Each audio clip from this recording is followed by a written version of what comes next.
doesn't care about you. That's why you need a medical emergency kit. It contains life-saving medications like ivermectin, Z-Pak, and antibiotics. Stock them before they block them.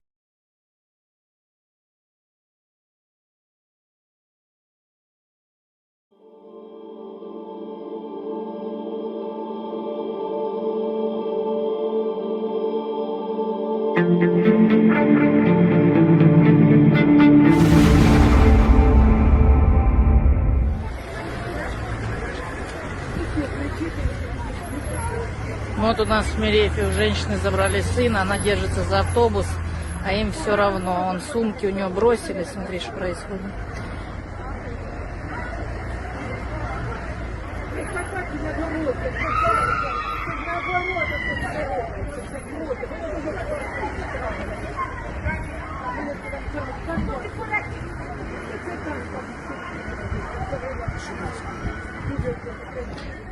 ТЦКшники загрузили хлопцев, а мать это, наверное, или кто. И видите, что они творят. То есть наперед они не поехали, а назад, видите, сдает. А полиция сидит в машине, внутри там. А он отталкивал ее. Он ее прям отталкивал, да, он ее отталкивал, да. І 90% пенсія. Да. У нас усіх 40. Де вони? Без конца кричить світан. У нас друга армія, їх мільйон. Ну, пожалуйста, А вони мать ж нужні тут, щоб нас сопровождает его. понимаете, захищати їх. Вот наш центр за машиной пошел. А полицейский выскочил, руки начал отрывать. Ну, типа, пожалуйста, смотрите, что делает. Вот полиция что творит, вот, пожалуйста. Отрывает, чтобы она от машины отошла. Гляньте, что творит. Смотрите, что делает.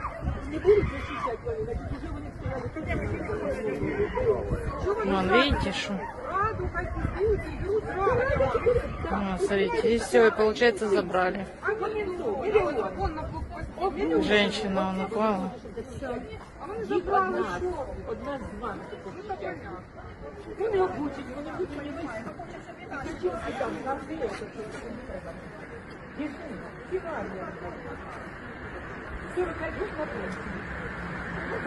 Это Мерефа центр. Вот она в сознание, видно, потеряла.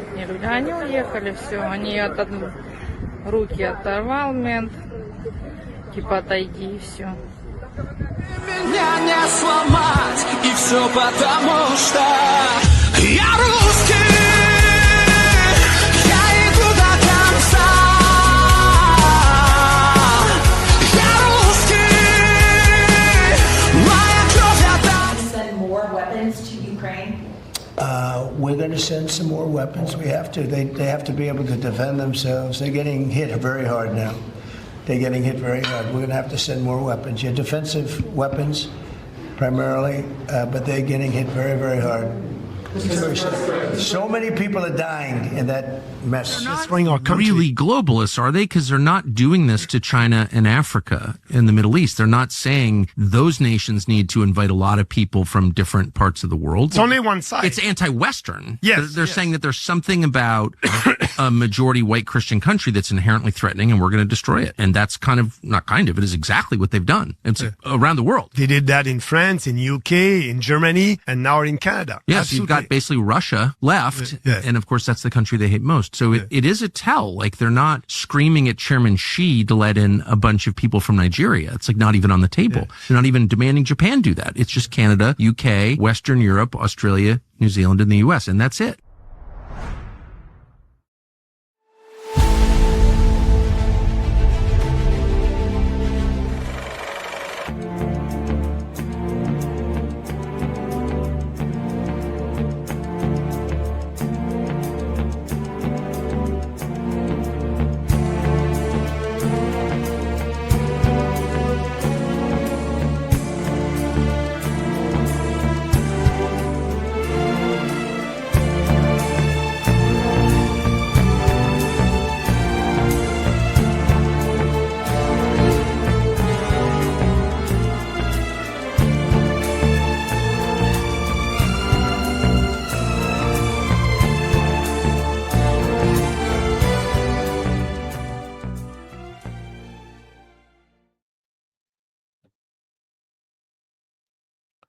Welcome back to the SCIF, producing on the fly this morning. We are so busy, up literally all night, so much going on around the world. The team is reporting 24/7, information flowing in like a fire hose, and we're trying to collate it, curate it, get it out to you so you know what is going on and you have the best information, so you're the smartest guy in the room, wherever that may be, at a business meeting, at your church, at the water cooler, a walk in the park.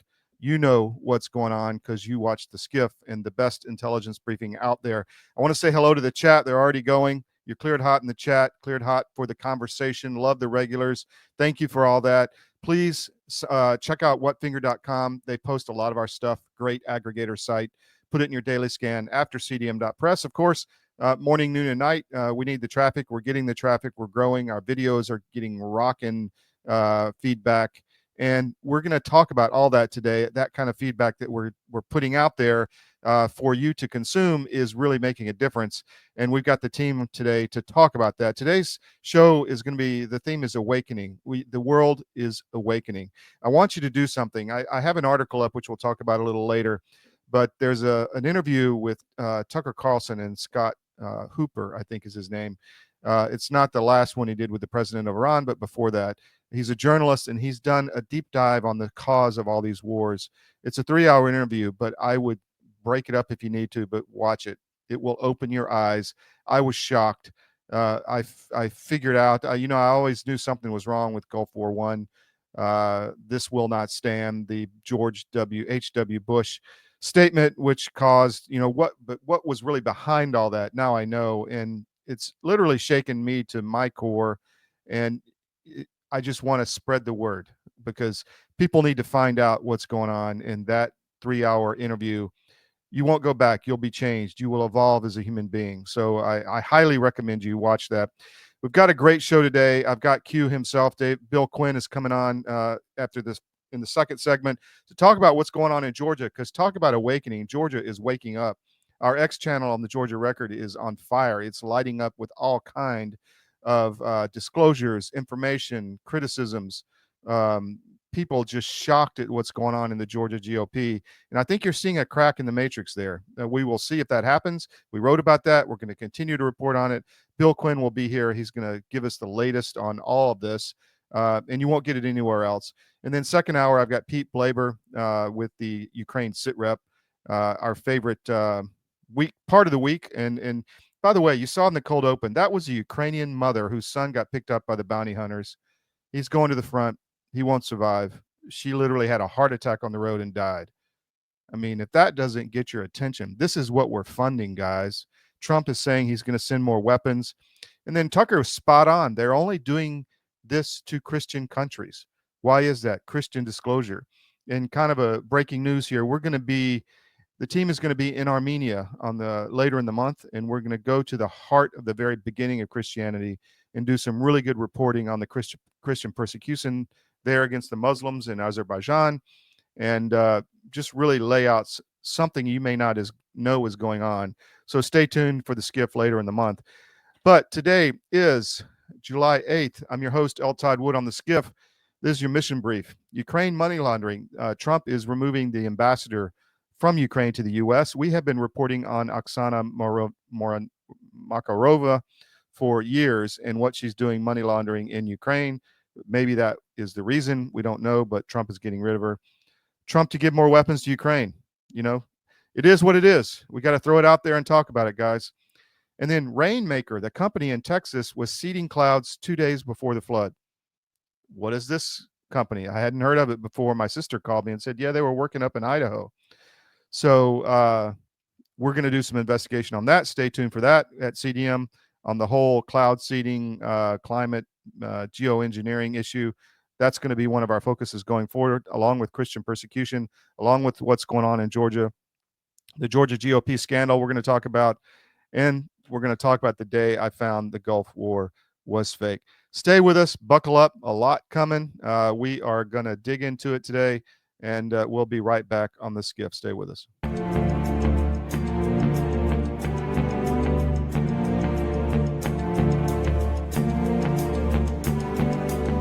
This is a special report. Knowing how to invest your money is harder than ever before. Dealing with stock market volatility, record debt, and terrorist attacks requires new thinking. At U.S. Asset Management, we can help you see the world more clearly so that you can move beyond the chaos and invest with confidence. Call us, visit us online, or drop by our office. U.S. Asset Management, helping you make better decisions with your money. Pandemic, we can never be caught unprepared again. And so many Americans, when COVID hit, they had nothing in the house. Stores were shut down and doctors' offices were shut down. And even if doctors prescribed drugs, hydroxychloroquine, ivermectin, pharmacists wouldn't fill the prescriptions. That was a nightmare. Now the situation is much worse. We have these horrible supply chain problems. In our emergency medical kit at the Wellness Company, we have 8 prescription drugs that are all potentially life-saving. Most people who died with COVID, they died in the hospital because they didn't receive early treatment. Every American family should have one of these.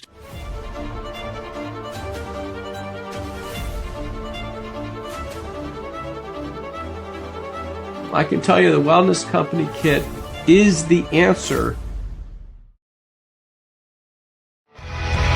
So we are in the factory in Kentucky. This is Alp World HQ, and we are at the end of the packing line. So I'm going to show you how it works. We have the card, throw it in there. There's a packing slip, and then you have the Alp. And 4, but that seems honestly like a lot. 3 now, but it's good. You just pack a punch that, you know, for a normal nicotine brand, it'd be like 8. You know, we think 3 is fine. Next one. Again, 4. Let's throw 3 in just to keep it fair. Okay?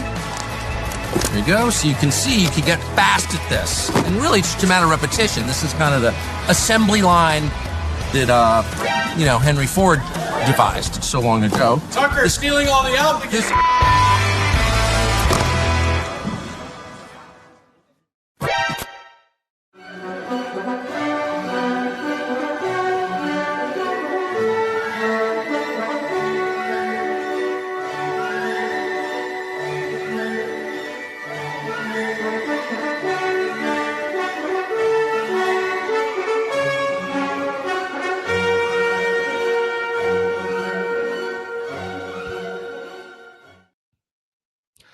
Welcome back to the SCIF. I'm going to bring in Bill Quinn now. He is our resident expert on the great state of Georgia.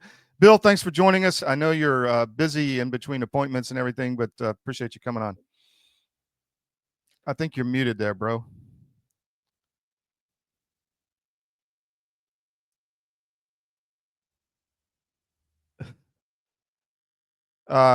Still got you muted, Bill. Not sure why, but it's not on my end.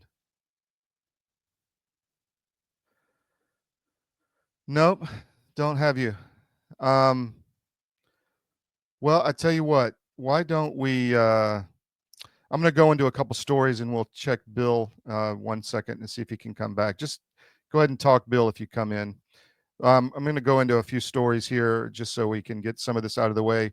If you go to armedforces.press, you'll find the day I found out the Gulf War was fake. Let me share this real quick.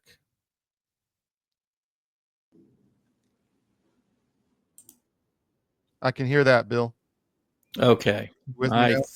All right. I think you go. Good. It's it's that SCIF security you've got set up. You know. Yeah, man. It's got multiple layers of protection. You didn't get through all of them, but we got it's you good now. to be here with you, and thanks for inviting me. So, tell me what's going on, the latest in Georgia, because I know you're on it. Well, so there's ever since the Georgia state GOP convention that happened the very beginning of June, there has been just piece after piece that has come out. People were absolutely flabbergasted at the way in which the convention was conducted. Many, the majority think that the elections were likely rigged. The entire proceeding was maneuvered, managed, so that things like paper ballots could not come up for debate or for vote. There were many people that were silenced or simply not called on for feedback. And we'll show a couple of things along with that people are trying to get attention of the chair, refused to acknowledge them, or simply bypassed what they had to say. So ever since that, there's been this tumultuous, feedback in Georgia saying something's not right. The GOP is a mess, which very frankly, many of the grassroots was trying to get across earlier than the convention. Then in the last week, beginning just after last weekend, a firm here in Georgia, headed by some of the same people that were leading the GOP convention, namely the Frost family, this firm was seized by federal authorities and shut down. And it appears now that many folks who invested in that firm, and we'll talk about the mechanism for that, may in fact have lost some or all of their investments. And as we hear more and more stories about who these people are and what they may have lost, it becomes, very dismal, very dark, and just an incredibly sad event for many people. We don't know how many yet. Yeah. Have we heard anything from the government at all, or is it just complete crickets? Other than the Secretary of State and the FBI giving links in order for folks that believe they may have been harmed to submit their information and their circumstances, really nothing. And that's not uncommon in these things until this reaches court, probably. It will be very difficult to find out much about what's happened other than what's come out anecdotally from the victims. And some feedback from the victims in terms of what they heard as the firm was collapsing from officials there. So if you'd like, we can go into a little bit of detail, show where this thing was and the people that are involved. So this is the name of the firm is First Liberty Building and Loan. It's kind of a small office, very frankly, for what is claimed to be at least $100 million in loans made from this firm. It is headed by the Frost family, namely Brant Frost IV, which is the gentleman there on the right, and Brant Frost V, which is the gentleman on the left. And there we go, a little bit better picture. So on the right, Brant Frost IV, on the left, Brant Frost V, and then other members of the family, including Katie Frost and the mother, Krista Frost, there in this line of folks outside the actual offices themselves. It occupies this sort of innocuous office in downtown Noonan, next to an alterations facility and so forth. But notably, the firm's been around 10 years or more, and in doing this business. And they describe their business as making what are called bridge loans, at least in part. And so if a firm, really any firm around the country, wanted to get, for example, an SBA loan, they might be able to get the confirmation from SBA that SBA will back them, but they still have to go out and get the actual loan itself. In order to do that, it might take time. And sometimes these firms need some cash to get them through that time period. And they often will take out what are called bridge loans. The business of First Liberty, at least in part, was to offer people the opportunity to put their money into First Liberty. And this would be used to fund these bridge loans. And they would make between 8 and 13% on the money that they placed with First Liberty. Seems like a pretty high number, especially these days, and especially given what we've seen in the last several years. And in retrospect now, perhaps it's one of those cases where, well, if it looks too good to be true, maybe it was. So as we learn more about what's happened, folks can, and as folks want to learn more, they can go to a couple of articles that have been published on the Georgia Record, georgiarecord.com. The latest of which is updates on First Liberty Building and Loan seized, and it actually occurred. The seizure occurred on June 27th. We learned of it the following Monday as folks who had been harmed or potentially lost their money began to get phone calls from certain people within the company apologizing for what's happened. There's also the very early article that you put out that talks about it. And this was literally within minutes of an announcement going up on their website, signifying that, in fact, the company had been closed and had been closed on June 27th, the previous Friday, and alerting people that no further information would be available, but they would be, I think they used the term winding up the operations of the company, which basically means shutting it down. Yeah. So as we go through this and we look at what was said from people within the company, there's some certain things that really seem to, they raise a level of very uncomfortable recognition as you find these. Here is Brant Frost the fifth, sitting at a table, essentially at an event, and they are promoting the business based on their relationship with their local church, and they espouse themselves as a very Christian family. And yet, if you read this notice, you get a very uncomfortable feeling from it. First Liberty Building and Loan wants to help you build your kingdom to the glory of God and prosperity of your posterity. I have a problem with folks using their espoused religion, if you will, and drawing people into a business opportunity using that. I don't find it proper. We'll see another example of that later on, but this does not feel comfortable to me. It doesn't seem right, very frankly. Here again is Brant Frost the fifth on the right and Brant Frost the fourth on the left. This is the way that you would have seen the company if you went to their website prior to the shutdown. And they say that, as an example, they say yes, this means to certain loans, when the big banks say no. Now, we all realize, I think now, that big banks have certain standards that they are required to meet and some that they set for themselves. And in some cases, maybe they say no because it just doesn't fit their profile. In other cases, it might be because they see something that, they think might be uncomfortable in making a loan to some of these small businesses. But that was one of the ways that First Liberty promoted themselves to folks, and then asked them and suggested that they consider putting money with First Liberty. And if they did so, they could earn between 8 and 13% with First Liberty notes.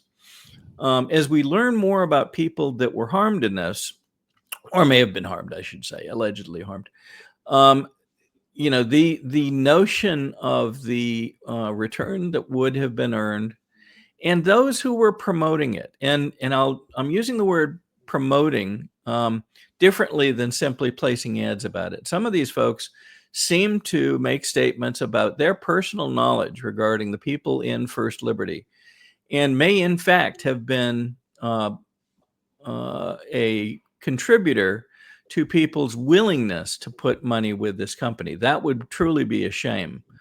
But again, promising 8 to 13%, and that 8% could be earned with as little as $25,000 of investment, even though First Liberty's representatives would say, well, we don't like to use the word investment. The SEC doesn't like if we use that word. Yeah. But 8% with a very, what I consider quite a small investment, $25,000, and then up to 13% for $250,000 or more.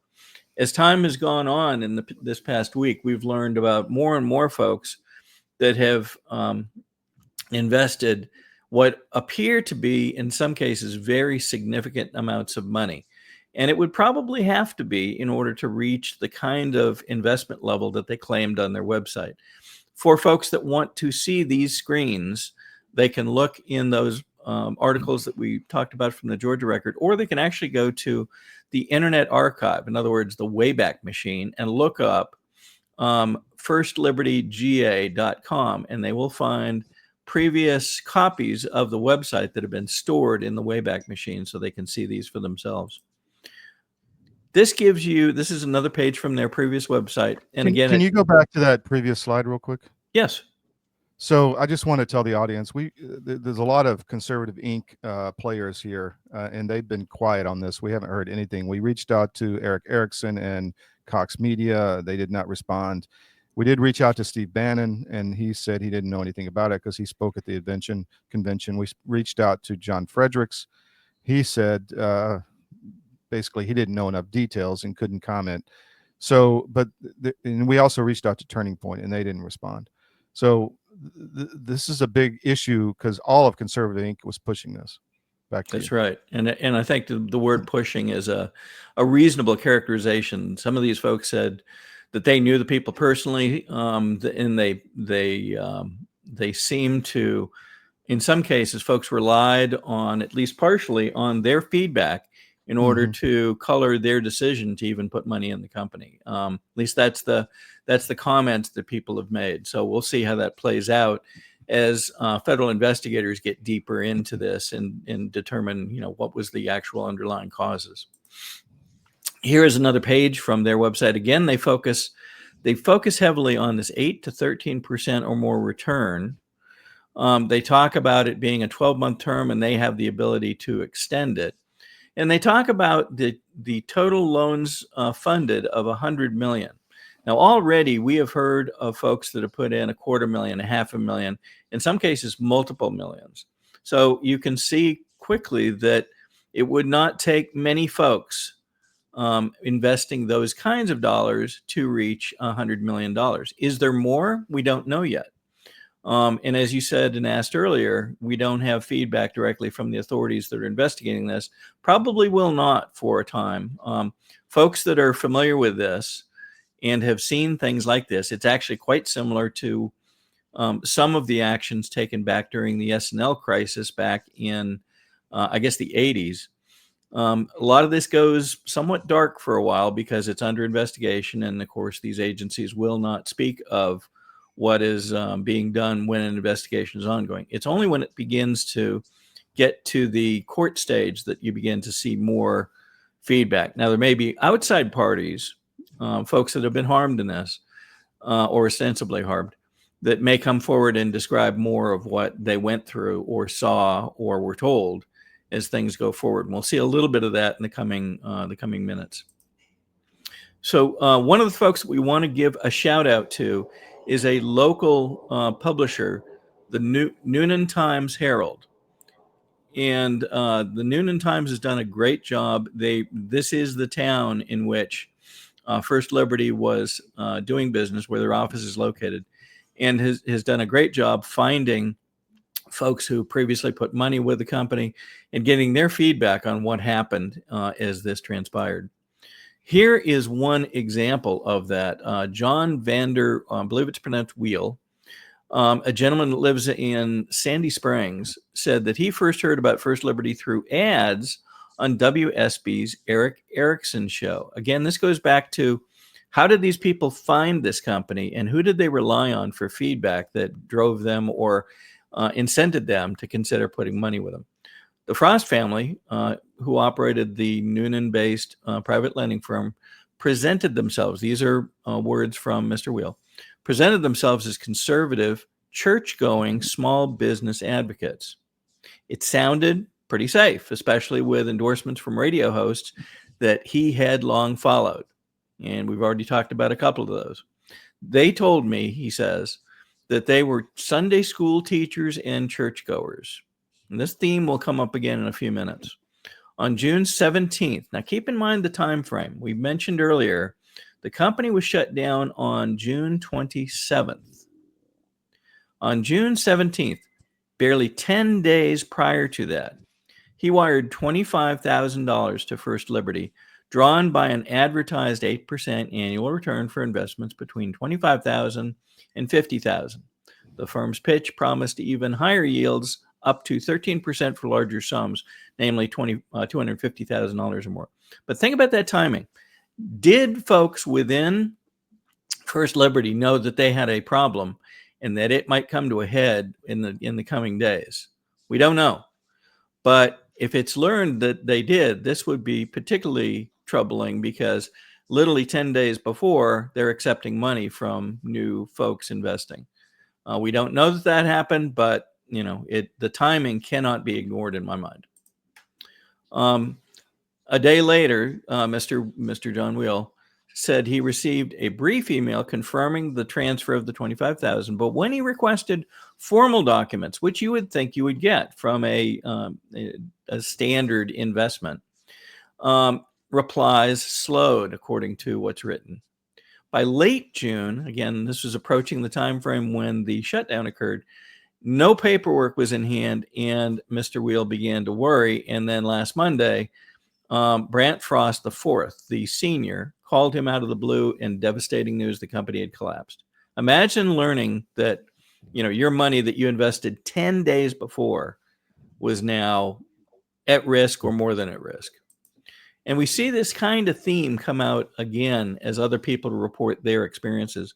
Ms. Judy Stanton and her husband, senior citizens from Gwinnett County, said that they now have $450,000 tied up with First Liberty, money they now have concern that is in fact gone. They invested first in October of last year, $150,000. Also, after hearing Eric Erickson promote the company on the radio and say he knew the Frost family personally. That goes beyond, in my mind, simple advertisement. This is stepping in and actively promoting people's consideration of this business. And you know what? Let me just jump in there.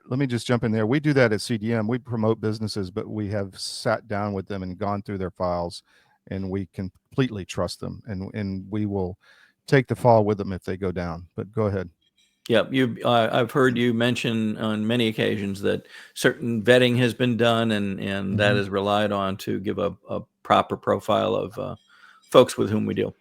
In March, Ms. Stanton said Brant Frost IV, again the senior, contacted them directly about a memory care project. We believe that this is a center that helps folks with dementia and other cases where their memory may be failing, and they're trying to attend to it. This project was in Athens, and they invested another $150,000 and then put in a final $150,000 in April, just weeks before the firm collapsed in June. Let's see. And then in an email sent June 10th, again, just 17 days before the collapse, Brant Frost IV, the senior, encouraged an existing investor to deploy more funds, citing the company's very strong loan demand and new business startup requests. So literally just in the days before this, the business had to be seized and shut down. They were still promoting it to new folks to put money in. This is the notice that if you go to their website today, you will see this. And it's essentially a notice saying the business has been shut down. They are cooperating with federal authorities in executing what they hope to be an effective wind-up of the business, meaning shutting it down fully. And that no further information, no representatives of the company will be available for further comment. So basically no further information from them. For folks that may be listening to us today, if you believe that you have been caught up in this First Liberty mess, I'll call it, you are invited by the FBI to reach out to tips.fbi.gov/home, and you'll be able to reach this page and be able to put in your information so that they are aware of you, and your information can be included in their files as they begin to build this investigation. So highly recommend folks do that. There is also a note from the Secretary of State of Georgia inviting much the same thing, and you'll find their announcement and a link to report to them as well. Okay, so let me pause for a minute. Any other questions you can think of before we move on from this First Liberty mess for the time being? No, that's good. I mean, the one thing we want to focus on going forward is any possible connection between what happened here and what happened in the GOP. So, but that's to be discussed. Go ahead. And that's exactly where we were going to go next. Is when we talk about these folks, I will categorize that the Frost family has been an integral part in working with the Georgia GOP and their leadership for a long period of time, years, and has espoused themselves just the same way you saw these folks that were attracted to invest money with them. We're Christians, we're church-going folks, and we want the best for Georgia and Georgia's GOP and Republican Party and so forth. Well, the problem is that now, knowing what happened at the Georgia Republican Convention, we can see certain things, and knowing how much of a mess the GOP convention in Georgia was, we now see that the Frosts, especially Brant Frost the fifth, the younger of the two, was deeply involved in the actual operations of the convention. Many folks will speak of, and here's a picture of him in conversation with someone else. To his left is Debbie Dooley, one of the folks from the Tea Party that has been called deeply into question over a number of things over the past months. But this is Brant Frost in conversation on the floor of the GOP convention. Many folks reported that Frost was involved in things such as blocking the microphones so that folks that wanted to make a point or get the attention of the chairman were unable to do so because they couldn't reach the mic. And this is a convention of 1,700 people in a convention center in Dalton. Really can't be heard without the help of a mic. I mean, you can scream at the top of your lungs, but even then, barely audible, especially up on the stage. And so effectively, by blocking the mics, they were controlling communications. Subsequent to the they stopped the people trying to fix the election and that's right, paper ballots. That's right. The issues surrounded the selection of a convention chairman that seemed to be railroaded through without any input, any proper input from the floor. Delegates, what you have to remember about these conventions is when the delegates are seated and in session, they are the governing body of the Georgia Republican Party. They hold the power. They should be the first ones to be recognized and run the convention. Their judgment, their votes run the convention and run the decisions made around the convention. And yet, in many cases, they were excluded from doing so. One of those was selection of the chairman. They railroaded through a chairman of a gentleman by the name of Mike Crane. Well, guess who Mike Crane is reported to be friends with? The Frost family. Yeah. Then you have Brant Frost running around guarding microphones so that certain people can't reach the mics and be heard. Again, a member of the Frost family. Chairman of the nomination committee that in many cases took the time not only to announce who the nomination committee had picked, but then in some cases make, I'll call them negative comments about other candidates, which is, it's never been done. It's improper. And in fact caused, and this is Krista Frost, the sister of Brant Frost, they caused the GRA to throw her out of the Georgia Republican Assembly, another organization, because of her conduct, both leading up to and at the Georgia Convention. So again, you see this intertwine between, what now appears to be very deep challenges, very concerning functions and decisions within their business, First Liberty, but also this, misguiding of folks and mistreatment of folks in some cases during the Georgia GOP convention. How are those all linked?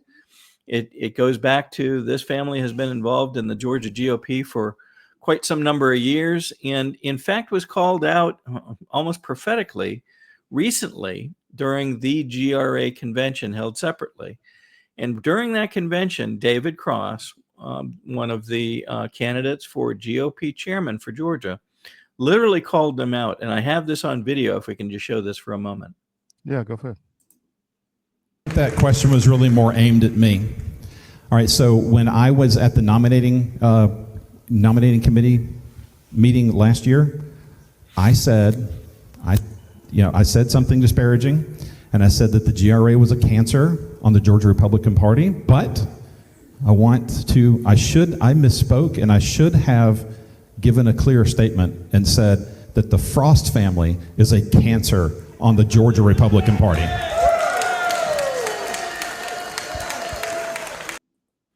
That comment was about 2 months ago, and how prophetic it has turned out to be.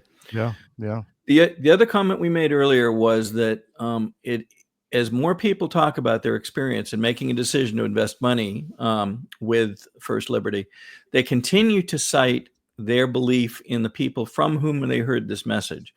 And you mentioned one of them that you had reached out to. Here is a promotional video put together by John Fredericks and Brant Frost that goes back now about a year, perhaps a bit more. And I will ask you to listen very carefully to Mr. Frederick's statements about them asking First Liberty to open up the doors to more investors. Good to have you with us. I got Hung Cow coming up. Just want to finish here with Brant Frost. By the way, he's also the chairman of Coweta County, Georgia, and one of the principals of First Liberty GA. Go to firstlibertyga.com. They're in the commercial lending business, but they have a new program now. Minimum of a $25,000 investment, you can get up to a 13% return. Now you have to be an accredited investor, and they have done this for a long time, making a lot of people money, but they've done it privately. Now we've urged them to open this up to those that participate in the Patriot economy. Brant, in about 2 minutes, sum up what this program is. If I've got $25,000 and I'm an accredited investor and I invested in your bridge loan company, part of the Patriot economy, I can get up to 13%. Just explain that quickly. Excited to offer this now to your listeners and viewers and to the folks in the Patriot economy. We're advertising this now across the country. It's very simple. For years, we have been funding this program in-house with our own money and some friends and family, but now we're offering this to our fellow patriots. If you want to make a very good return on your money, and if you want to participate in the Patriot economy and get Wall Street returns for Main Street investors, we would love to talk with you. Go to firstlibertyga.com. Just take a look at it. Give us a call. Fill out the little form, and we'll reach out to you. And we'll explain exactly the criteria. There is some criteria. This is not a treasury or a government thing. There is some requirements. Obviously, there is some risk too. Well, pardon me. So even there, Brant Frost Jr., if you will, the fifth, is admitting that there is risk associated with this. But when you listen to the people that invested, they don't seem to report much of that being discussed in their conversations. Maybe it was. We don't know. The other piece now that's occurred just in the last 48 hours, there is a gentleman who has been noted as a compliance officer for First Liberty. He is cited by some of the folks that have potentially lost money in all of this as one of their key contacts, Jamie Sickert. And it turns out that apparently Mr. Sickert has been involved in previous investigations and in the financial realm. And so now this becomes even a bit more concerning.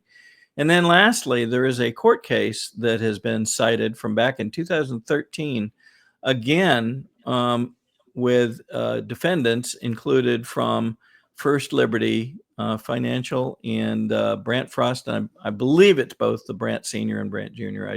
I'll need to review it more carefully. But just the fact that there's a previous case out there, both for First Liberty and apparently for their compliance officer, a separate case, just continues to add to the concern here. And we feel, we feel terrible for the folks that have been caught up in this, because some of them already, you can see, are, folks who may have invested much or all of their retirement in this concern, and now it looks like that may be either at risk or in fact have been may be gone. So our hopes that this will somehow be resolved in favor of the folks who put money in, but the track record here has a tendency to suggest that many folks have lost, unfortunately, a lot of money. Yeah, well, this is not going away. I just wanted to say, this is all about money, because everybody probably was getting a fat commission check to push those products, because that's how you do that, right? You offer, because I was on Wall Street, it happened to me, where you have too good to be true kind of return vehicles come in, and then the commission rates are extremely high, and that's how they get you to push it. So I would like to see what that was. But this has really riled up the Georgia base more than anything I've ever seen. I mean, the Twitter and the X counts are going crazy. It's fascinating to watch. One of the most concerning facets of this is something we just touched on a few minutes ago, and that is, using your belief system, if in fact that's a correct statement from them, using that to attract investors and then using it to promote the business. I simply don't feel it's right. I think I think it is bordering on using, in some ways, the Lord's name in vain to go after people and bake it into a business proposition. I just don't think it's right. That's my opinion. Understood. Anything else, Bill? I bet there will be. Every couple of days, there's more that's being uncovered, but we will bring it forward, and we invite folks to watch the to-dos on Georgia Record, georgiarecord.com, and we'll make sure that we bring it out so that folks can be up to speed as new facts come to the table. And we will have a Georgia show tomorrow night, correct? That's right. We expect to. We'll probably include some more of this on that and other things going on in Georgia as folks begin to get their eyeballs on what is being done as we approach the 26 elections, who is disclosing their candidacies and in what areas and what those announcements may mean. All right, Bill, thank you. We're going to take a break. We'll be back for a segment, and then Pete Blaber at the top of the hour. Thank you, Bill. Great. Thanks for having me.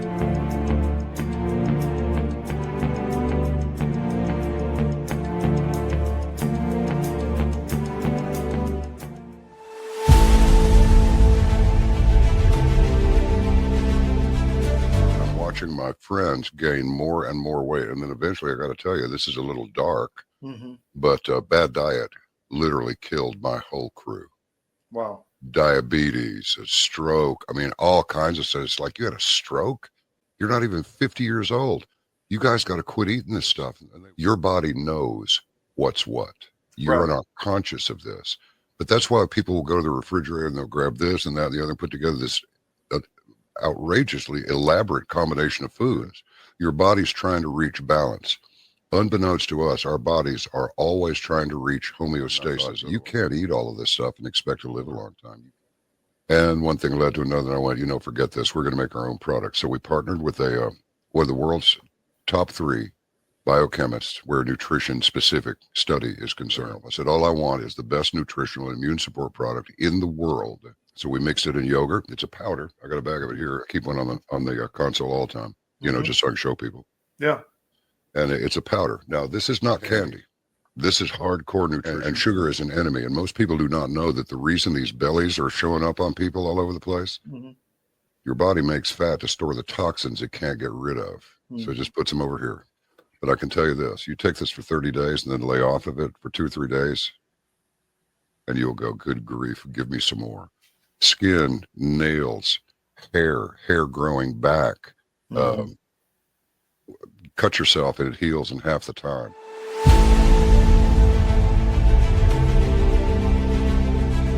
I'm David Cross, and you may know me from my election integrity work, but I also own U.S. Asset Management, an investment advisory practice.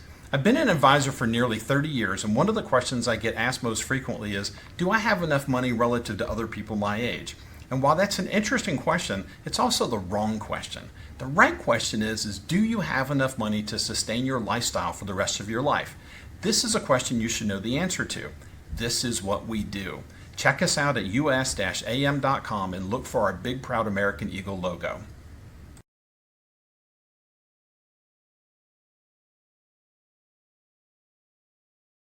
We have foot, slog, slogging over Africa. Foot, slogging over Africa. Boot, moving up and down again. There's no discharge in the war. 7, 6, 11. Welcome back to the SCIF. Thanks for joining us. Hope you enjoyed Bill Quinn, a wealth of knowledge of what's going on in Georgia. That story is not going away. So stay with us. We'll bring you more and more of that over time and get you educated because Georgia is really important for 2026. The top of the hour, we're going to have Pete Blaber come in and do the Ukraine SitRep. A lot to talk about there. Big issue. Trump is sending weapons again to Ukraine. We don't like that. We've been pretty open about that, and we'll talk about that with Pete. I want to bring up this is from armedforces.press, our military channel, armedforces.press. The day I found out the Gulf War was fake. If you scroll down, you can see the interview from Tucker Carlson with Scott Horton. He's a journalist, and it's a 3-hour interview, but I would highly recommend it. Really impactful as to what this history was and is behind all the wars in the Middle East. It's not what you think. And I'm not saying the war was fake. The war was very real. But the justification for the war was fake. And that's not cool. And it really opened my eyes. Still, after 4 or 5 years of having my eyes opened, this was a phenomenal interview, and I highly recommend it. So go to armedforces.press and check out that channel. Let me go to another story. This is the Georgia Record, georgiarecord.com, our Georgia paper. The crumbling trust, scandal, shutdowns, and loss of public confidence in the Georgia GOP. The matrix really has cracked in Georgia. And again, this is critical. There's something about Georgia. It's where they put a lot of their money in. It's where they propped up Kemp, making him look conservative, going after illegals. And then he ignored all the human trafficking in the state and ignored a lot of other things that's going on, the corporate fascism, essentially. Georgia's important, and was a crossroads that's where Atlanta came from. It was a railroad crossroads of markets all over the southern North America. And it's highly important for those who want our land, which includes the Chinese and others. So check this article out. It's a good overview of what's going on in Georgia and what happened recently. And we'll stay on this story, as I said. There's another story that we have followed for years. Excuse me, Oksana Makarova, who is the ambassador from Ukraine to the U.S. We have talked about her money laundering issues for years. Now, Trump is telling Zelensky he wants her gone. And I wrote multiple articles on this. Why is Trump administration meeting with money launderers? And earlier, this one came out, let's see the date, May of 2022. Pelosi takes pictures with well-known money launderer in Ukraine. Is it just the family business? So Oksana Makarova, we know from people on the ground in Kiev how she was laundering money. It's in this article. And now Trump wants to get rid of her. We're not sure. Is it because of the money laundering? We don't know, but it's definitely something to watch. And maybe they're going to start cleaning house in Ukraine. They said it was because he wants a deal maker. Well, we don't know, but that's a story we've been on and we'll stay on. And then finally, the biggie for today, the big kahuna. Teal-funded weather modification company called Rainmaker admits it was seeding clouds in Texas 2 days before the storm that killed dozens of girls with the Guadalupe River in Kerrville, Texas. This is just really fascinating. If you go, you can find their website, rainmaker.com, Making Earth Habitable. They were active. There's documents of the Texas authorities and of the federal government funding these people to seed the clouds in Texas. There's blue rain evidence on Instagram and elsewhere of this happening. The CEO, Augustus Dorico, who's 25, funded by Peter Thiel, left Berkeley in his senior year and started this company. He came out and said, while this is a tragedy, my prayers are with Texas, but we did not operate in the affected area on the 3rd or 4th. But he did operate the day before that. Rainmaker will always be fully transparent. We did not contribute to the floods. But the fact that he was seeding clouds 2 days before a storm that killed a lot of people, this is a big deal. So you can find all of this there on cdm.press. Go through it, make your own decisions. This is an issue and a subject we're going to stay on, weather modification, geoengineering, because it's pretty dark, I think. There's more to it. You can look at Lahaina. You can look at North Carolina. We were there on the ground outside of Asheville and reported all of this in Bat Cave, et cetera, that what happened there was not normal. And there's a lot of evidence of how it was done. So we'll be on that. We're going to take a break. We'll be back at the top of the hour with Pete Blaber, and we'll do Ukraine SitRep. I'm looking forward to this one. There's a lot of information. So stay with us. We'll be right back.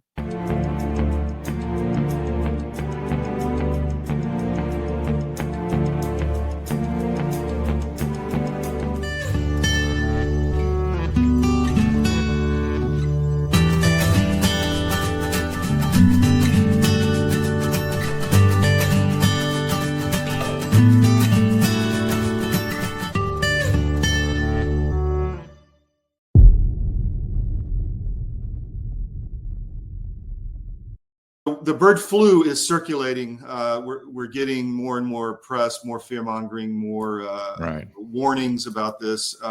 First, let's start with that. What say you on? Well, what I say is it specifically is not circulating. It's in animals. There's one human, maybe two transmissions, no human-to-human transmission.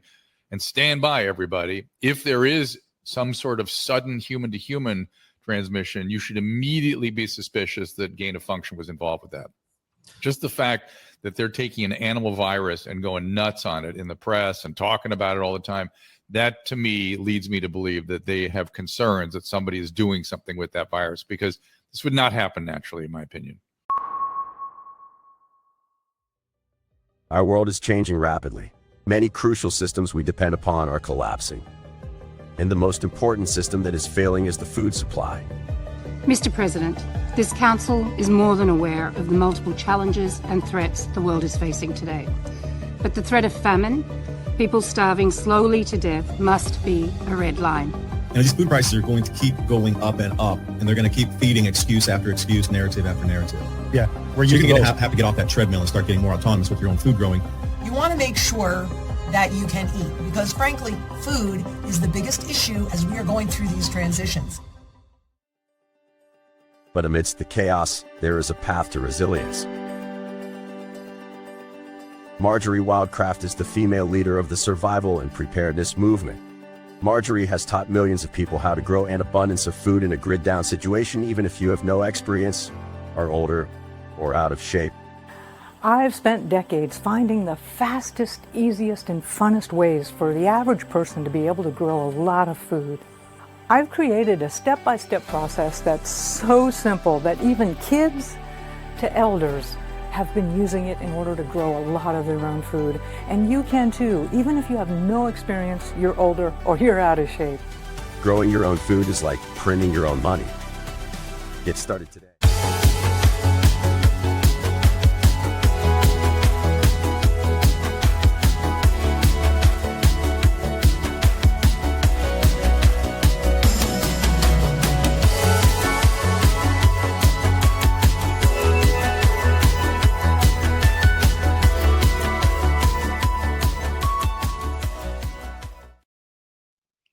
Welcome back to the SCIF. One of the things we preach here is resilience, and one of those ways you could be resilient is to grow your own food. And if you go to cdmfood.com, you can find a lot of free material from Marjorie at the Grow Network. And if you really are serious, you can buy her subscription.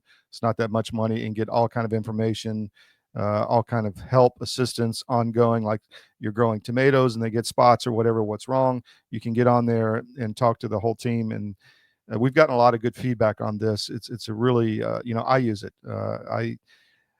She talks about how to build a garden in a small space, even if you're old and out of shape. So check it out, cdmfood.com. And also our no ad subscriptions are huge. People love them. If you want to get access to all 13 of our sites with no ads popping up on your phone, go to the top right of any of our sites, subscribe with no ads, and you can get access to that. It's $10 a month or $100 a year. You can pay the $100, forget about it, and you've got no ads and great news all year long. So with that, we're going to move to the Ukrainian SitRep. We're bringing my good friend Pete Blaber. Pete, thanks for coming on, man. Appreciate the time today. Yeah, you bet. Good to be on, Todd, and well done on the article you had in Armed Forces Press yesterday. Really enjoyed it. Yeah, I've been really serious about trying to just keep the pressure on to stop this killing. And I put something out this morning on the Gulf War I, which was my era. And, I listened to the interview with Scott, I think Scott Horton with Tucker. And it's a 3-hour interview, but it really shocked me as to the reasoning behind the first Gulf War, which I kind of suspected, but I didn't really know all the details. And that really opened my eyes, and I would suggest people do that. Pete, I've got 4 videos. I've got your couple one drone video, a prisoner video, Mark Root, and another kidnapping video. So when you're ready, you let me know. Yeah, I think, starting at the top with the Mark Root video, but, just before we even play that, you're connecting a lot of dots with the Gulf War. And, going back, we've talked about it on this show. I have an long article on the color revolution, history of color revolutions, and without a doubt, the most, world-changing color revolution of our time, which was Ukraine 2014. And that became the prototype. That was what convinced the globalists that the color revolution model works so well. And we've seen it over and over and over, to include in the U.S. during the BLM riots, the riots from 17 to 20. And we're seeing it again today. We're seeing it in L.A., close to my hometown. And we just saw it in Mexico, this little Mexican, this riot that happened down there against foreigners, another fake riot. And, none of these things, one way you can always tell these fake riots is just ask some simple questions. Who would be out doing this day after day after day? What's the cause? Is it a cause that anyone would leave their job, leave their family, and just destroy a town day after day? And that's what's happening. And so Scott Horton's done an incredible job. I think his book is called Provoked. He did an incredible job on researching the history of Ukraine. I'd recommend it to people. And of course, what he's saying about the first Gulf War is true also. And using that now as an intro, listen to what the globalists are saying about this war between Ukraine and Russia and what to do with Russia. And that's what the Mark Root tape is here we for. go. This was a few days ago. It's about 30 seconds. And he talks about, the new possible conflict that he sees coming. Parades in Beijing. There must be some real world reason why they do this. And of course, this is Taiwan. We all know this. Let's really be not naive about this. If Xi Jinping would attack Taiwan, he will first make sure that he makes a call to his very junior partner in all of this, Vladimir Vladimirovich Putin, residing in Moscow, and telling him, hey, I'm going to do this, and I need you to keep them busy in Europe by attacking NATO territory. That is most likely the way this will progress. I find that really curious, because that's exactly what the globalists are doing, is keeping us busy in Europe and depleting our weapons stores. I mean, the projection is amazing, but what say you? Yeah, no, it's as fictitious and, bizarre as can be. And he's sitting there, and then he calls his friend Vladimir Putin and just making stuff up to create. They're really getting desperate to manufacture fear. And again, if you keep playing that tape, he goes on to say, and then Vladimir Putin says, okay, now that's his signal to attack Europe. He also goes on to say, that's why we're putting in place this 18th round of severe sanctions. We're going to bring Russia to their knees. And then he says, their economy is nothing. It's their economy is the size of Texas, and the EU economy combined is 10 times the size of it. So it's kind of like the same thing we saw some of these ex-generals do. They say Russia, is a dysfunctional military. They can't even beat themselves. And then a few minutes later, they go on to say, but we need to increase our defense spending. We all need to be incredibly vigilant because they're going to attack us. It's just bizarre beyond belief. It ties back into all this fake, fake events, fake protests. But the globalists will keep trying and trying. And that's what you're seeing right now. They're trying to validate not just this increase in defense spending, which will be a big money laundering operation in Europe. And he's talking about the 5% number. But it also gives them a reason to stay on a quasi-war footing and a reason to validate censorship and the crushing of populist political parties that continue to make gains and inroads in winning Europe back for the European people instead of these elitists. I saw in Germany that they're getting very close to try to ban the AfD. So, that's coming. My German guys on our Eurobyte show said, well, I don't think they can ever do that, but I think they're going to do that. The AfD. Yeah. So it's just, truth and community, the truth and freedom to talk about, discuss, pressure test the truth is what we need to get back to everywhere across the world, because the enemy is right in front of us, and it is these global elites, and what they're saying does not hold water. It's you can just pressure test it with a few simple questions and see that they're just making things up. His little conversation there between the head of China and Russia is just ridiculous when you listen to it. But that's what they're trying to do. They're trying to sow fear.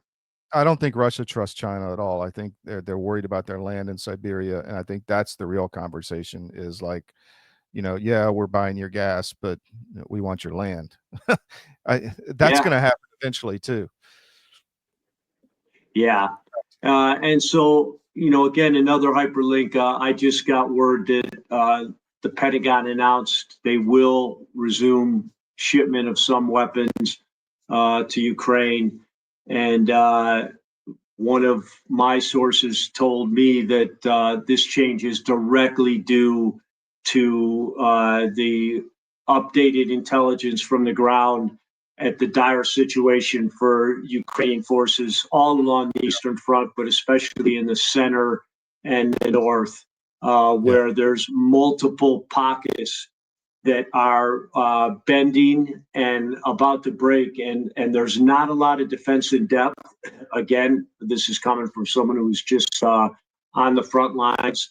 There's not a lot of defense in depth, so these lines break. We could see forces at the Dnipro in a very short, a day or two afterwards. Pete, this is going to happen, right? So what does providing more weapons do? Unless you deploy the entire U.S. Army, they can't stop this. So what does a few more Patriot missiles do except reduce our stockpile so that we can't defend ourselves? That's my point. I mean, this is survival for America. It's not survival for Ukraine. We're in a dire situation here with our ability to protect our homeland, and we're giving it all to them for a losing cause. That's my point. Yeah, it's a great point. And on top of that, it's just, it's hypocrisy. We're continuing to try to mediate peace, but we're giving weapons that will destroy the forces and the equipment of one side, not both sides, of one side, as we're lecturing them on how they should be more flexible and accept the peace. And again, I just think it's, President Trump getting really bad advice from some of his senior advisors who just cannot wrap their heads around the complexity of this thing. But at a much more basic level, they can't wrap their heads around the history which is all we should be hanging on to, and not just the past history we talk about back to the overthrow in 14, but what you're talking about, Zelensky's recent moves against the Russian Orthodox Church in Ukraine. It's disgusting. Yeah, I interviewed Robert Amsterdam yesterday, and I'm going to play that. Probably put it out tomorrow, but I don't unless we have time today. But I mean, the situation is dire for the church there, and it's really, really bad. So thanks for bringing that up. Let me just highlight real quick this article I put out yesterday. You can find it on CDM. Mr. President, you are the one who can stop the killing, not Putin or Zelensky. Trump can do this by stopping the weapons deliveries and telling Ukraine, make peace. We're pulling support, make peace. That would end the killing on both sides. Yeah, Ukraine will lose territory, but what's the option? Continue to depopulate the country by killing all the men, press ganging them off the streets? You know, I played a video in the beginning of the show of a woman whose son was press ganged into the van, and she has a heart attack and dies on the street. I mean, what are you doing to these people, for God's sake? I mean, stop the killing. It's not a war of that we should be involved in. It's not our war. It's a border war of an old war, and these are old hatreds, and it needs to end. Sorry on my rant. Go ahead, Pete. It's not a rant, and it's, you know, because things are happening in such a traumatic way over there. And as an example, estimates are that Ukraine lost 25,000 soldiers in June. So that's about half of what we lost in Vietnam, but 25,000 in 1 month. And as we talked last week, about just under 1,000 square kilometers of terrain, which already in July, about half of that they've also lost another 500. So just since the last peace talks, if they had just, you know, accepted some of the terms and said, okay, we'll talk.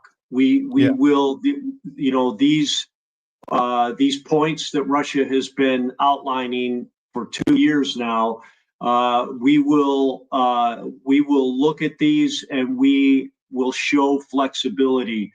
They'd still have that terrain back. They'd still have those people back. So and they're going to lose more. Exactly. And, you know, it's important to go back and just keep saying this over and over. If the EU and the US hadn't overthrown the Yanukovych government, they'd still have Crimea and they'd have all of eastern Ukraine. And, you know, that's why they've lost it.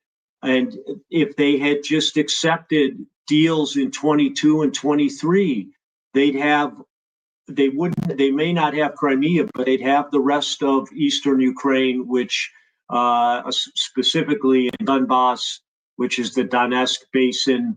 They'd at least have all those natural resources that they've also lost. But it's gone now, and all those men are gone, and they're still being killed. I'll just give you an example, something else that's I just found out about on the ground. Russia has been employing a new tactic of attacking these mobilization centers all across Ukraine, to include in Western Ukraine. And they've been very effective in disrupting the flow of not just recruits, but these mobilization centers are used for the whole kind of value chain, not just in processing, but then out processing from whatever couple of weeks of basic training they get, and then which units will get the reinforcements, which is micromanaged from the top. Again, a huge point of contention in the Ukrainian military. But this is what effects-based warfare is. It's not the destruction of the recruitment centers. It's the effect of the destruction. And the effect is this, and I'll have some pictures for next episode, because he couldn't get them back to me. On the destroyed mobilization centers, 2 of them, people have spray painted, have put up signs, "Thank you, Russia, keep it up." In one of the areas just on the outskirts of Kyiv, they tried to move the mobilization center to the basement of a hospital. It's a small hospital.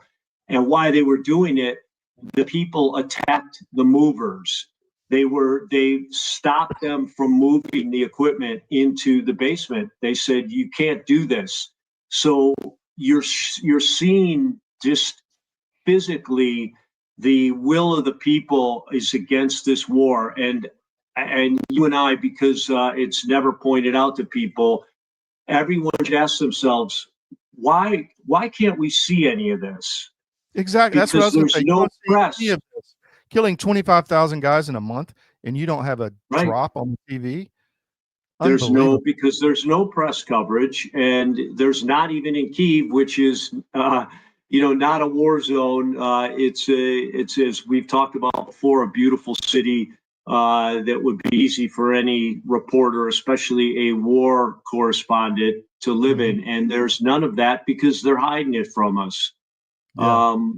Same thing I mentioned on the battlefield. Pavlovsk is on both sides, almost surrounded. I also mentioned defensive depth to the west of Pavlovsk, which is toward the Dnipro. There's barely anything, but Russia has very methodically begun cutting off all logistical avenues of support for Pavlovsk, either by taking out bridges and or mining the go-around areas from the bridges. And so what you got is a siege mentality. I think, it's my opinion, my assessment is this is another example. Russia is taking this approach to this war where they're not in a hurry because they're not in a hurry to die. They don't want to give up mass casualties to inflict mass casualties when they can, in a much slower and deliberate way, inflict mass casualties without taking them themselves.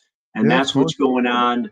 What we had about 4 or 5 shows ago, we talked a little bit about tactics. I just want to, again, because I think it's so important. You're seeing in this battle, this Pavlovsk battle, you're seeing the same thing, and also north toward the Sumy region, you're seeing this dichotomy between the disconnected chain of command that Ukraine has.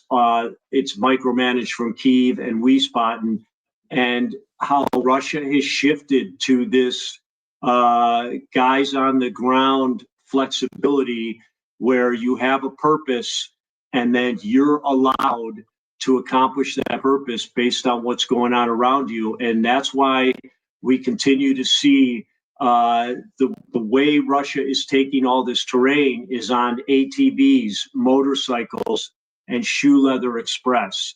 It's light infantry, small unit movements. And the reason it's so important to point it out is you don't know when the time is right to take advantage of an abandoned section of front lines or a section of front lines that's just been destroyed by some very accurate and effective indirect fire.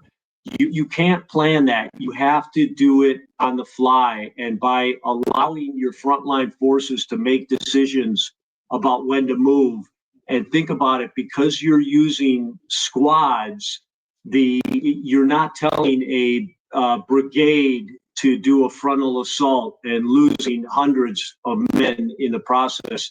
You're experimenting, and you can experiment with groups of 2, 3, 5, and 10 much more effectively than you can a brigade. So we're seeing this huge delta between success on the Russian side and lack of success and failure on the Ukrainian side. And the reason is the command and control models, the disconnected micromanaging hierarchy on the Ukraine side versus the sense of shared purpose and the ability to operate independently and adaptively by frontline forces. Wow. And the other thing is that the leadership here is, if you look at some of the erotic videos that Zelensky's done, marching around naked with guys, and you look at Marina Abramovic, I think is her name. She was literally spirit cooking, kind of satanic worshiper. You've got the destruction of Christianity, which we'll talk about. I think I'm going to play that video from Bob Amsterdam after you that I did yesterday. But I mean, we're supporting people who don't. For the term "don't hold our values" is ridiculous. It's much more than that. I mean, this is demonic. I mean, what's going on over there, and we're funding it. Why? Yeah. Again, what else, Pete? We got to go ahead. Yeah, no, I just agreeing with you. It's a great point, and that's why it's important to call it out and to talk about it on shows like this. So let me keep it up. Do you want to play any of these other videos? I've got the guy in captivity. I've got the drone video, and then the other press gang video. Yeah, you can. Maybe just show the guy in captivity, because it's another good Here we go. example of того, как прошли военную подготовку, нас отправили на позицию. Спустя 3 дня приехал командир, я же говорю, Рафик позывной, показал нам точку, на которой будет находиться наш спостережный пункт. Я и еще со мной 2 побратима. Пробыли мы полных 3,5 месяца.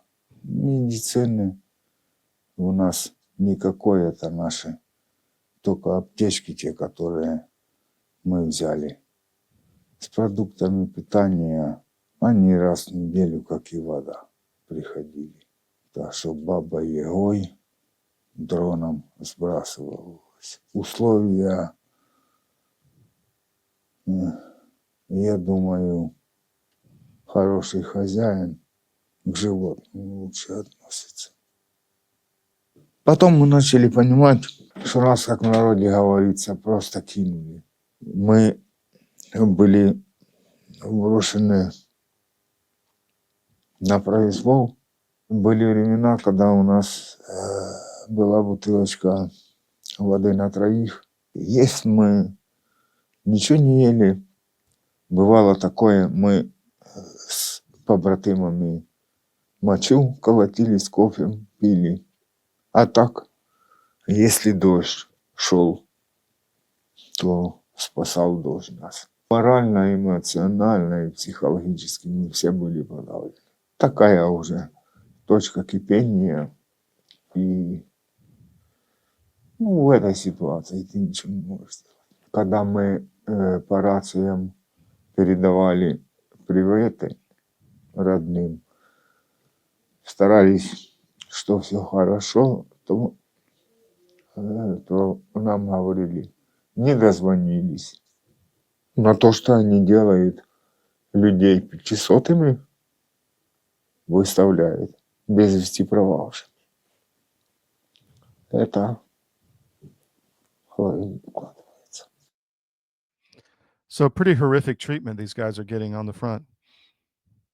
Yeah, and I think that's again why it's important for the West, people of the West, to see that first, just the human toll, the sad human toll, the pain, and the just psychological damage done to these soldiers who are living in the most horrific and austere situation imaginable, starving, freezing, no water, and then abandoned. And, once an incident, twice a coincidence, 3 times a pattern. We see this over and over and over. All these guys are abandoned, and the abandoned is really just another word for what we've been talking about.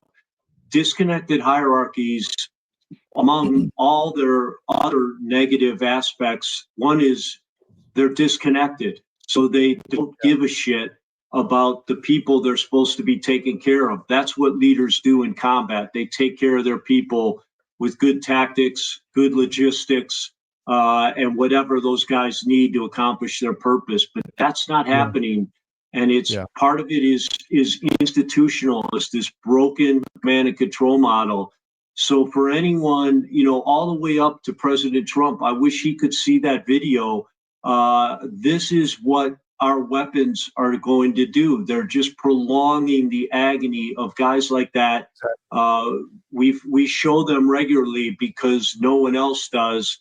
And it's incredibly sad. And everyone should feel for that guy on both sides, because there's thousands of others just like him suffering in the same way. Hundreds of thousands. Yeah. It's really, I think it's a depopulation, maybe even a human sacrifice ritual for somebody. There's just no other explanation. They must be depopulating Ukraine for something else. And that's why they continue to push this, in my humble opinion. Pete, is there anything else you want to get out? Just awesome info as usual. Yeah, thanks. Enjoyed it. And no, I think that was a good way to end it. All right, we'll see Pete next Tuesday on Ukraine SitRep, and we'll be back on the SCIF after this. Thank you. And we've got some more information on Ukraine coming. Take care.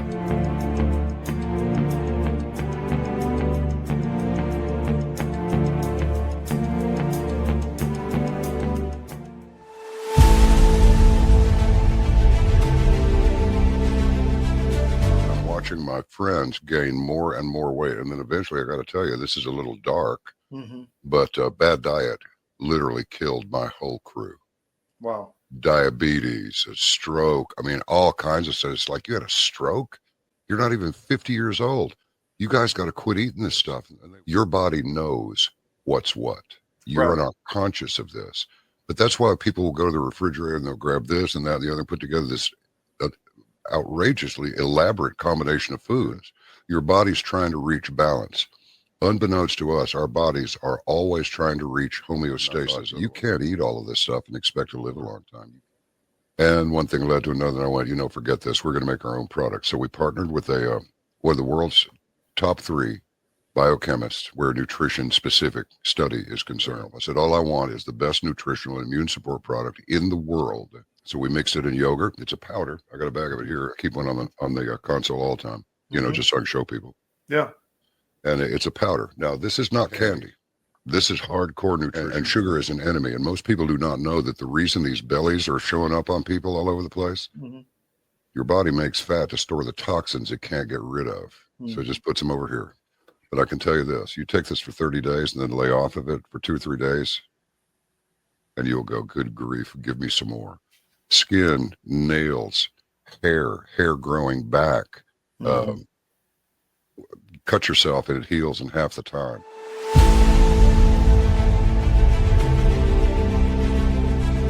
I'm David Cross, and you may know me from my election integrity work, but I also own U.S. Asset Management, an investment advisory practice. I've been an advisor for nearly 30 years, and one of the questions I get asked most frequently is, do I have enough money relative to other people my age? And while that's an interesting question, it's also the wrong question. The right question is do you have enough money to sustain your lifestyle for the rest of your life? This is a question you should know the answer to. This is what we do. Check us out at us-am.com and look for our big proud American Eagle logo.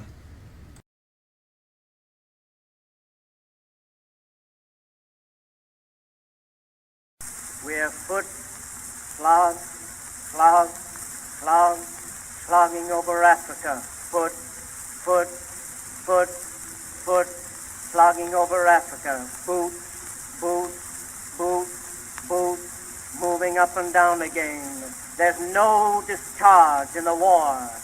7, 6, 11. Welcome back to the SCIF. So I'm going to show you some things here and a little more disclosure today before we wrap up. For all you, people who support Ukraine or may support Ukraine, and by the way, I support the Ukrainian people. I had a refugee family in my house for almost a year, so I know what's going on. The people are being hurt. and it's being done by this globalist regime. But for all you people who say we got to support Ukraine, I want to show you something of what you're actually supporting. All of you who go to Sunday school, teach Sunday school, read your Bible every day, this is what you're supporting. This is Zelensky in Ukraine. So here you go. This is what you're supporting and paying for. Браття мої, завтра йдемо танцювати проти москалів. Затанцюємо, мова, сила у нас є. Ще не вмерла Україна, поки крепко є.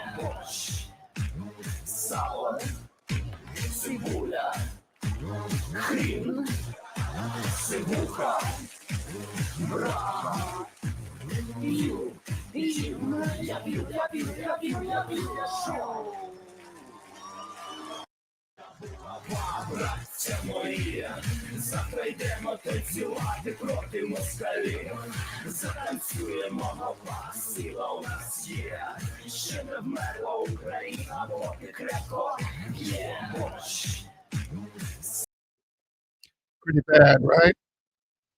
Pretty bad, right? Here's another one. This is a video that Ukraine put out, excuse me, on Christmas Eve last year. This is what the Ukrainian government put out on Christmas Eve last year.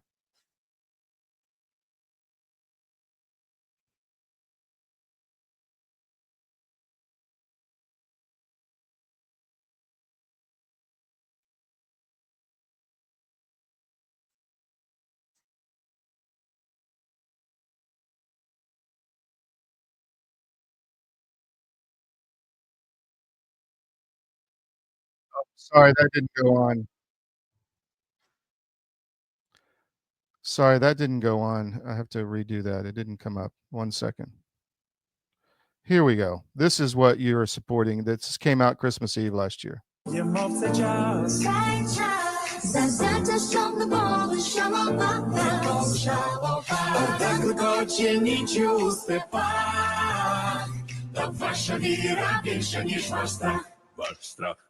Хай рана перетворяться вночі, щоб зникли так винаві палачі, і мати стине сина свого, хай, тож перемогу всякого наближай.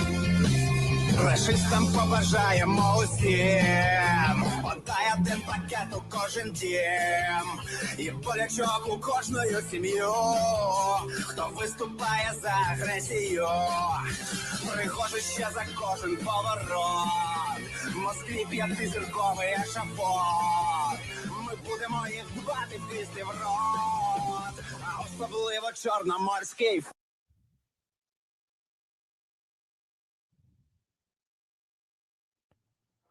So there you go. That's what your tax dollars are supporting in Ukraine. Yesterday, I interviewed, and by the way, again, I want to reiterate, this is not the majority of the Ukrainian people. It's the government. It's the government we are supporting and funding and arming. And in our opinion, the war just needs to end. And the best way to do that is for Trump to pull support and just let it end and let the cards fall where it may be. I mean, Putin's not going to go in and massacre everybody. So stop the killing. We're the ones massacring everybody. And I want to play one more video. I sat down with Bob Amsterdam, the attorney for the Ukrainian Orthodox Church, yesterday. We've interviewed him multiple times, but the situation keeps getting worse. They're destroying the Christian church in Ukraine and replacing it with a state-sponsored church like the Chinese Communist Party does, where they have icons of globalist figures instead of Jesus Christ. So here you go, straight from the horse's mouth of what's going on in Ukraine and what you're supporting with our tax dollars. We're honored to be back with Robert Amsterdam. He is the attorney in London for the Ukrainian Orthodox Church. Robert, thank you for taking some of your time again. I appreciate it. Well, thank you so much for having us. So I contacted you because I saw some video images of a infiltration, I should say, into one of the Ukrainian Orthodox Church facilities where they pretended to be invalids, and then once they got in, they attacked and beat the priests. And this was obviously some kind of quasi-government sponsored entity that did this. What say you? Yeah, it's actually the government. Mm-hmm.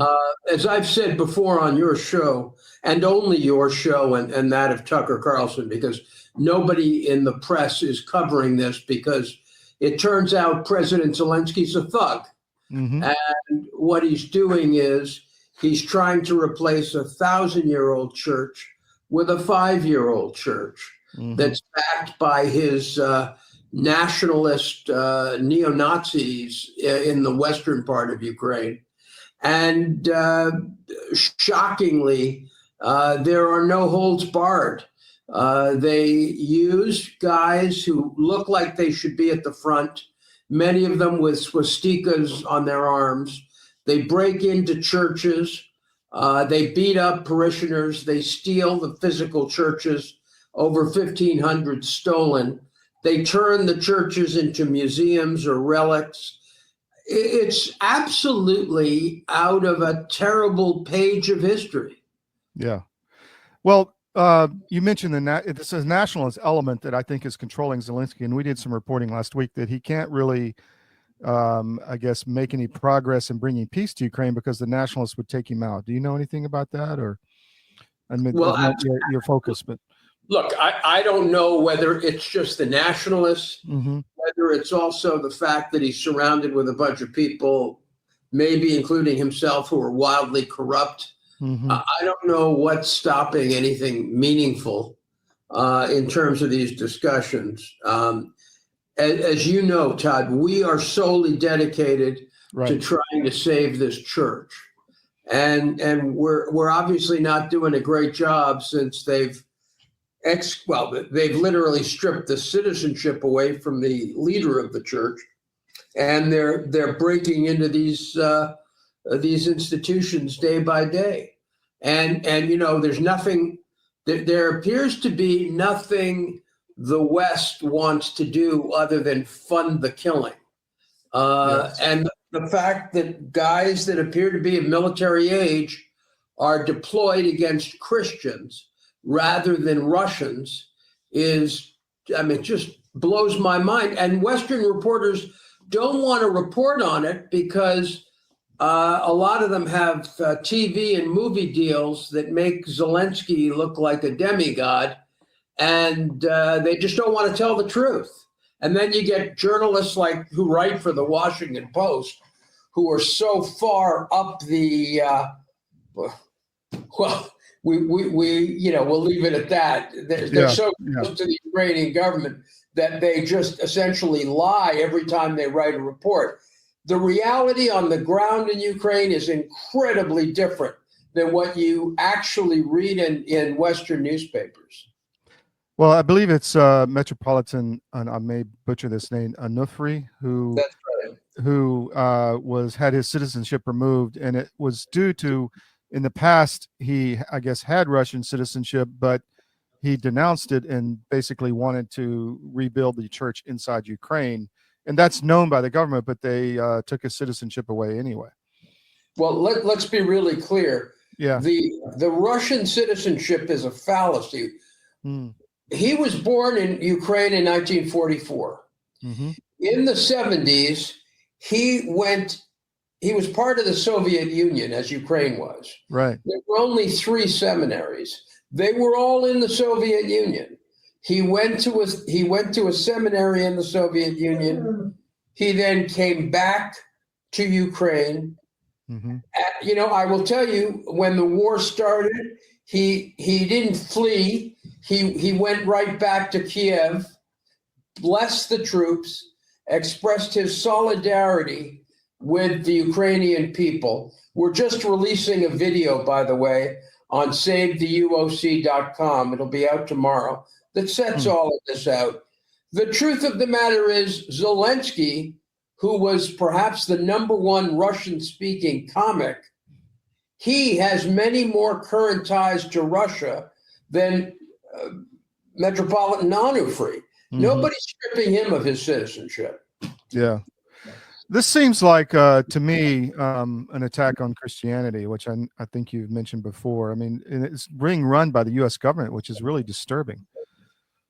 Well, I tell you, this has been set in place since 2014, and it's ongoing. There are, I think, factions within the U.S. government that are continuing this hatred towards this church Mm-hmm. because the other church, the OCU, is a construct of the State Department, as I've said on your show before. So there's a feeling of ownership, I think, concerning the religious issue, because the United States and a guy named Zelensky, who runs their religious studies, religious control group inside the presidential administration, they believe in the securitization of religion. In other words, it's not about praying. It's about making religion a part of your foreign policy and controlling your people's faith. Mm-hmm. Very scary thing. It's very Soviet, and it's absolutely the idea of this guy Zelensky, who's actually written a paper on that. And Zelensky, who Zelensky has put in charge of religion, has also written a notoriously anti-Semitic book on Zionism from the 1980s. This is the guy that Zelensky has chosen to destroy the church. Wow. So what else is going on the ground that you're seeing that is disturbing or things you want people to know about? Priests being taken to the front. Mm-hmm. As you know, people in Ukraine now are being rounded up and thrown into vans and finding themselves driven to the front in sort of a chain gang type of approach. And amongst those are political opponents and priests. So all of this terrible stuff you hear about Russia is happening in Ukraine. You just can change the language from the FSB to the SBU. And, you know, when we have criminal charges filed, as we have against many priests and many religious figures, the charges all come from the old Soviet criminal textbooks involving sort of mental or psychological crimes. It's really quite frightening to see how the Ukrainians have essentially stolen some of the worst ideas of Russian criminal practice or Soviet criminal practice and used it against their own people. Well, they were trained that way, obviously, and it's very similar to what's going on in China with the Chinese Communist Party. They have a Christian church which is state-sponsored, which controls the message and all of that. That's essentially what Ukraine is doing, right? Well, through the OCU, that's right. And in fact, rather than some of the older saints that are put in icons, they actually have icons relating to the Maidan revolution. Mm-hmm. I mean, one of my lawyers was just in Ukraine. As you know, I can't travel there because they've opened up a bogus criminal investigation against me. So, he was reporting to us about just the continuing outrageous situation. He met with the lawyers for a metropolitan who is gravely ill, kept in horrific conditions in jail. And this religious leader's crime was to complain to his parish about a roadblock that had been set up to stop people from coming to a religious event. And they've charged this poor man with spying. I mean, really, you could not make this up. Well, I've asked you this before, but are you getting any relief from the Trump administration at all on this issue? Well, as you know, then Senator Vance is the only person with courage at the time to speak out on behalf of the church. So we've never asked for any interference in terms of funding or anything else.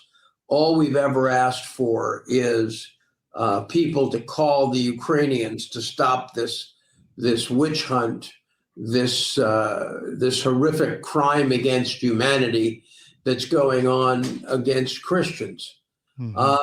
And I would say this, I think the Trump administration has people in charge that at least listen. As you may have seen, one or two congressmen have deplored this attack on the church publicly. Yes. Recently, I think Congressperson Luna Yes.